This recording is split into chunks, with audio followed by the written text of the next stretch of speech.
I'm KK Reaper. And I'm Lunar Reaper. And this is A Frightful Eve.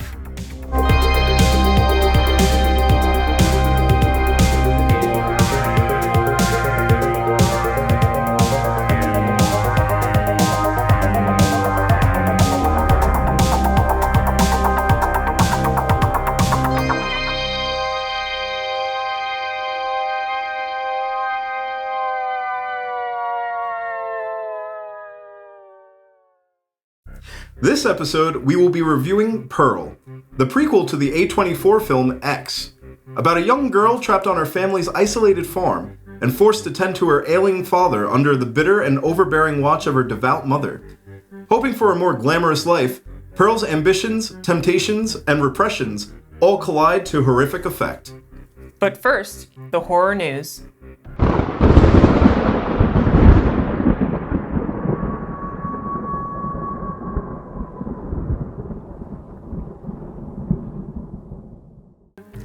The Barn 2 has recently been circulating through the film festival circuit in anticipation of its mid-October Blu-ray and DVD release. The Halloween ban is now lifted in Helens Valley, and the sorority girls of Gamma Tau Psi place Michelle, our final girl from the first film, in charge of the annual haunted house. Unfortunately for Michelle, some uninvited trick-or-treaters from her past come knocking.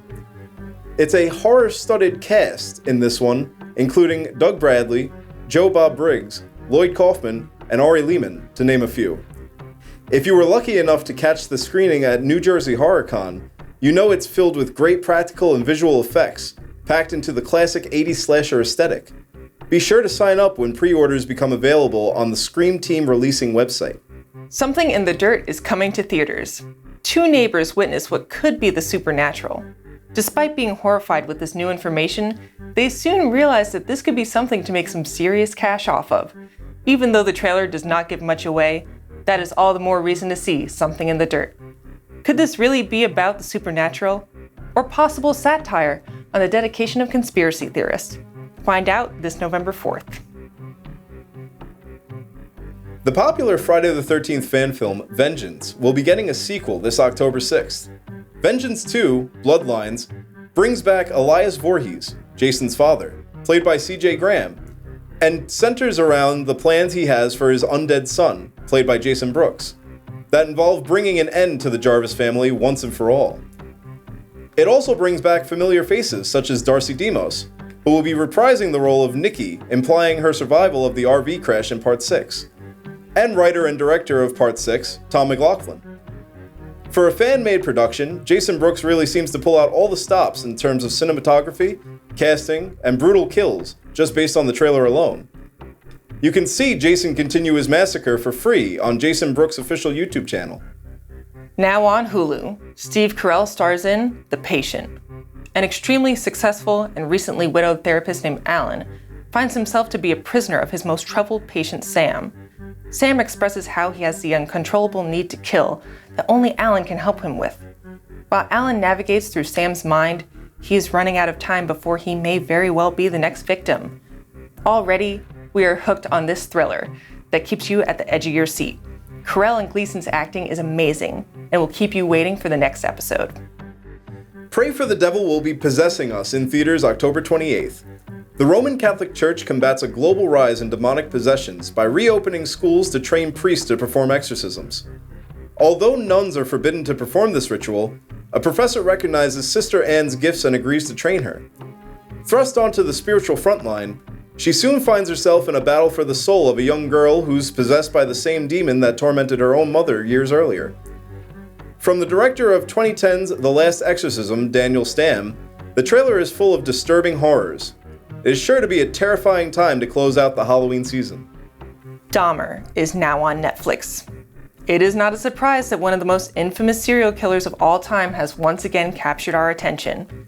This first episode alone is chilling and entirely unsettling. Even those who manage to escape, there is no leaving the grips of Jeffrey Dahmer unchanged. Evan Peters does an amazing job capturing the cold character of somebody who has no capacity for empathy. Flipping between past footage and present interpretation makes it all so real. Past attempts to tell the story of Jeffrey Lionel Dahmer may have not hit close to home. some even romanticizing such a monster, but not this time. Tune in to truly be immersed in the true evil created by a monster that was part of our world not long ago. And now for the review of A24's Pearl.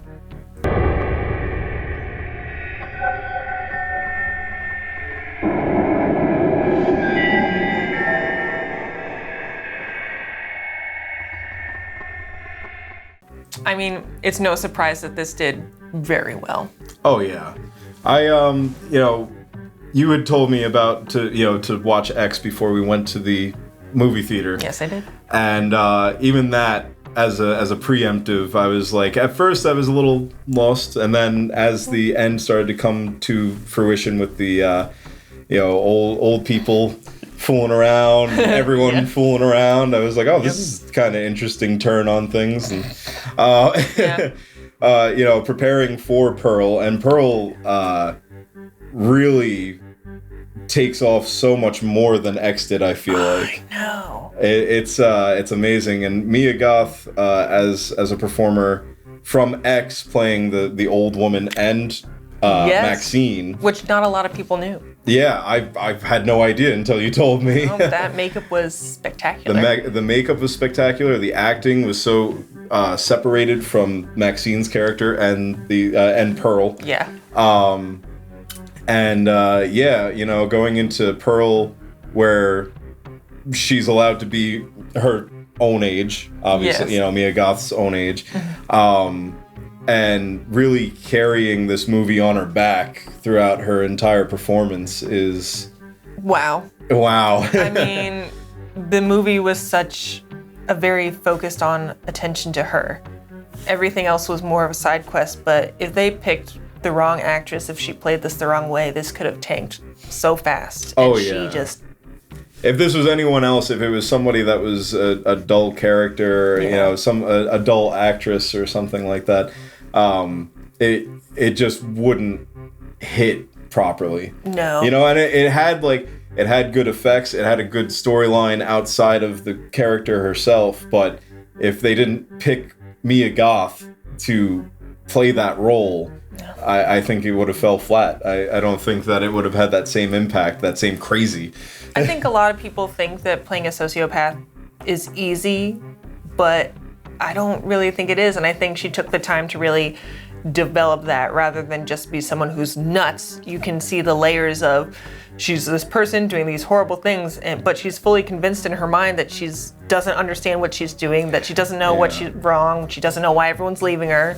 Well, and you believe that. She's more like, it's a little bit of selfishness, but also like, it's everyone's desire to be famous, to be in the spotlight and all that, and it's understandable coming from her background of the isolated farm girl and not having a lot of friends and just wanting to escape that all, having to deal with the father who's quadriplegic and doesn't talk,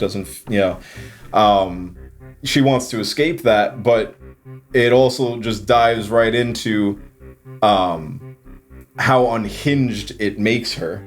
And I think that's why she was kept in quiet for so long, because at first you just think she's a girl on a farm with strict parents. Right. But then even the mom mentions, like, this is why I don't let you out. Yeah. Like, she was just this Even the mom maniac. Was scared of her. Oh, yeah. Yeah. I was kind of scared of the mom. And that's what, I mean, even just the little things, that's the great thing I think about the character development, is that it's not like a crazy for the sake of being crazy. Like, there is a motive behind what she's doing, but there's those moments where you just see like pure sociopathy, where like when she crushes the egg, and it's like like crushing the baby chick in her hand, for no particular reason, just taking her parents down for the sake of fame and for the sake of escaping. And then when the projectionist that she's dating in the movie, or seeing in the movie behind Howard's back, is like, sorry, I'm not taking you to France or wherever, to make these pictures, straight up pitchforks to the chest, because she's not having any of that. No. You stepped over the boundary. No. I feel like that also resonated, that one small rant of her being like, I don't understand why you changed. What did I do wrong? People held on to that really well. And that's, the entire time, it's really a lot of that touch and go, where you see like her more human side and her more calm and docile, like trying to fit into society a little bit more, and like the dance competition, like, trying to be the star, and then when something goes wrong, even just like the slightest thing, she just unfolds into this monster. And I do think that a lot of the kills in this film, even though it's very, it's done by a human, it's not like a regular slasher flick,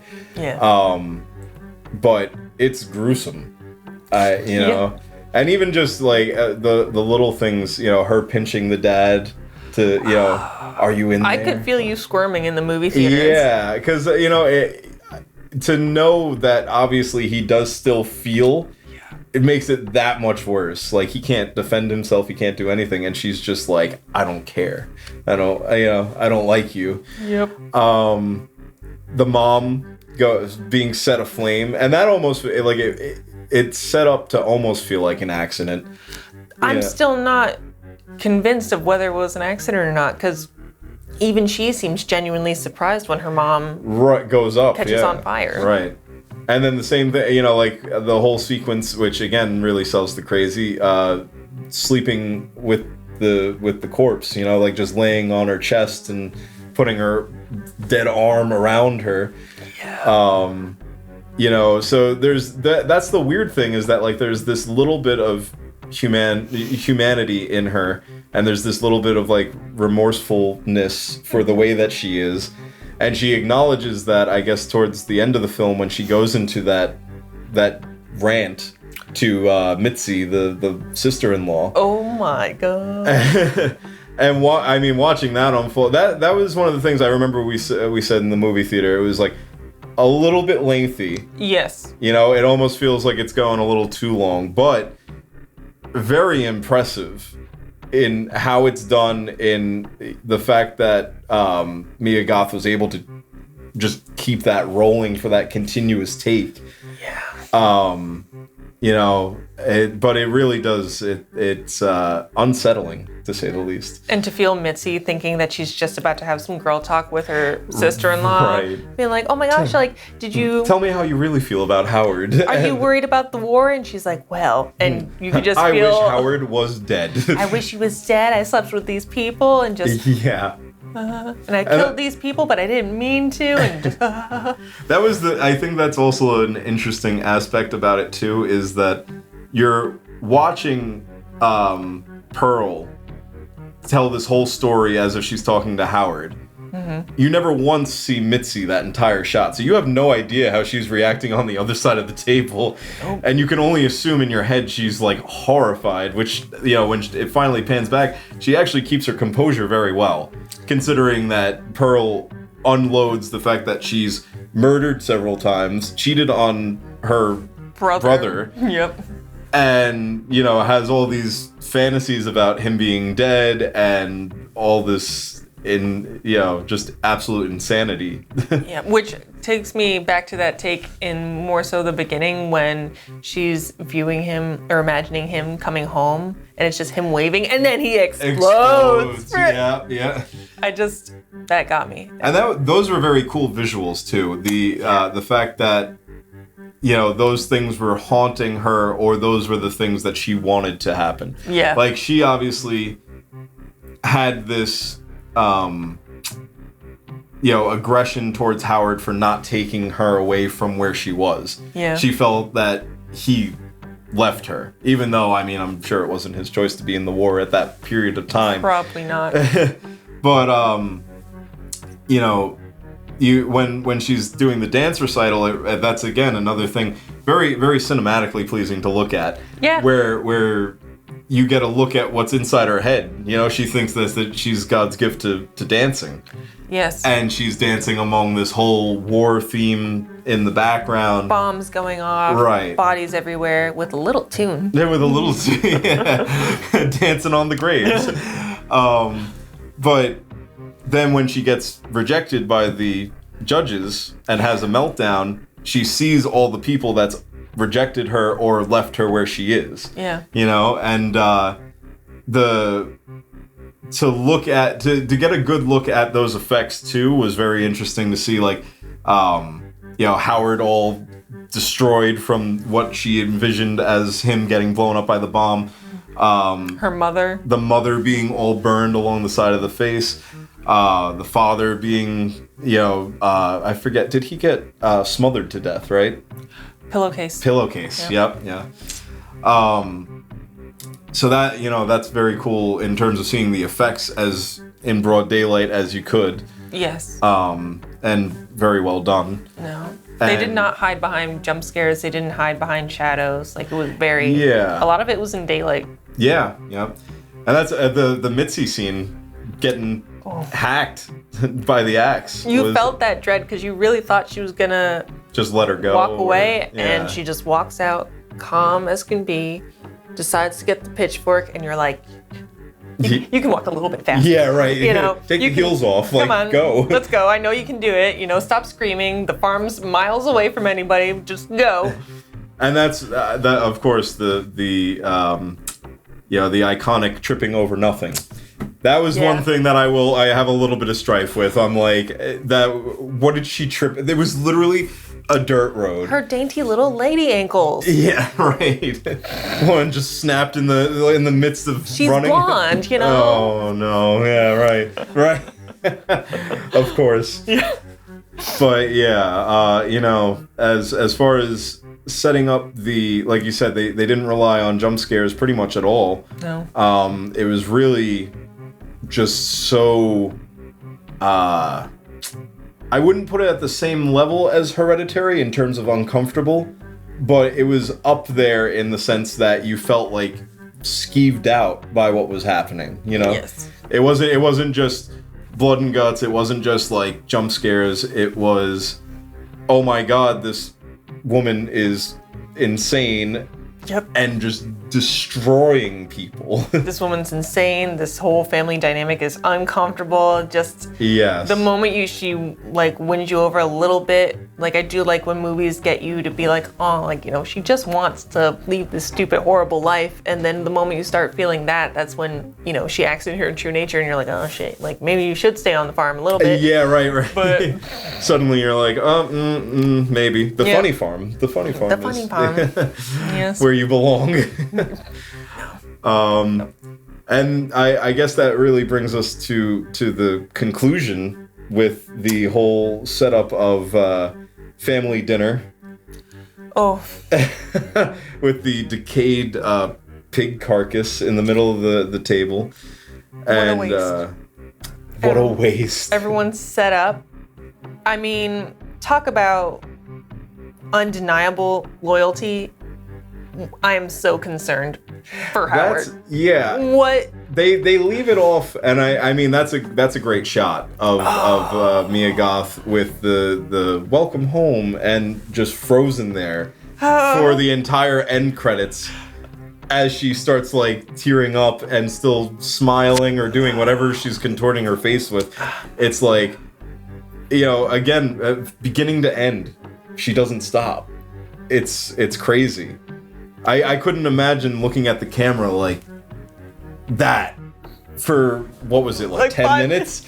If I was Howard, I would run back out there, try to find the car, be like, you know what, I want to go back. Right, yeah. And that's like, I feel like they don't elaborate enough on their relationship to be able to say that Howard would just undoubtedly fall into this lifestyle with her. Yeah. Like, did he know that she was nuts? And maybe he was just like, you know what, maybe I might sign up for this war. Maybe I'll But see, do that. I would think that at that point, him walking in on that whole scene would be less of a shock to him.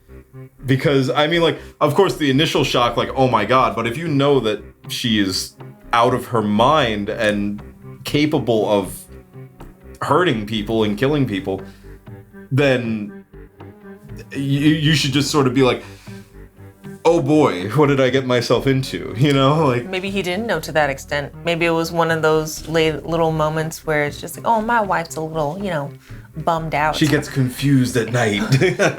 It's them hormones, It's them hormones, that yeah, estrogen really goes to your brain if you don't use it for babies. Oh, that's she watched those. The projectionist showed her those porno films, and Is that even legal? is that right? Is that even legal? It's gonna be. It's gonna be big. I do like that that whole smut peddling undertone of like X going into Pearl. Like that's a consistent theme about like the X-rated film industry and all that. We're all just a bunch of perverts. Right. And that's what when we went to HorrorCon, we saw the guy wearing the shirt. If you believe in Jesus, don't watch X. Oh my god! It was like that was great. It just goes to show how depraved the movie really is. But yeah, I mean that whole that again from beginning to end, it really is depraved. It really is kind of sick, and but it's in a great way, in a very entertaining and shocking and powerful way. It knew what it needed to do, and it did it well. Yes, yeah. That's what I will say about that. Absolutely. Yeah. I mean, to see a new level of crazy is fabulous. I mean, I know I was mentioning this before, is that typically women in horror, you're either the final girl, or the slut that lives in the first 2 seconds, but this is a different breed. Different kind. Yeah. Everybody can be crazy. Everyone. It's not just for boys. And I do think that, there have been powerful women killers in horror, but this one definitely takes the cake as far as the screen time that she gets. Yeah. And again, just the phenomenal acting job that she does with the character. Perfect. It really is like the perfect leading killer in the modern day horror. Yeah. Absolute terror. That I think it's scary because it could, happen. We fully know that people are totally capable of this stuff, and who knows if there was just some nut job on a farm however many years ago today doing these very things. And that's, yeah, exactly. And that's, the same thing that makes Texas Chainsaw in the 70s as scary as it was. Yep. Was, not the fact of the quality of the film, even though, I mean, I do think that had something to do with it because it felt like sort of a snuff situation. Yep. But the fact that it is something that is, based on a true story. Yes. And it's something that is very possible in the real world. Yeah. The same way that if you're isolated on a farm and you're beaten down and tried and want to be famous, you'll do anything to get there because you have no social standard of morality. Yep. Nobody taught you right from wrong except for your parents, and you hate them. So. KK. Yep. Luna. Don't grow up on a farm. Don't grow up on a farm. KK and Luna Reaper. What, Bartholomew? What is the final verdict? Pearl is a spectacular and depraved horror film that will leave you feeling sick to your stomach in the best possible way. Mia Goth's performance is a breakthrough for women in horror especially, continuing a winning streak alongside A24 in the genre. And for that, we give this film a 9 out of 10. That's our show. Thanks for tuning in. Until next time, Ghosts and Ghouls, Have a frightful eve.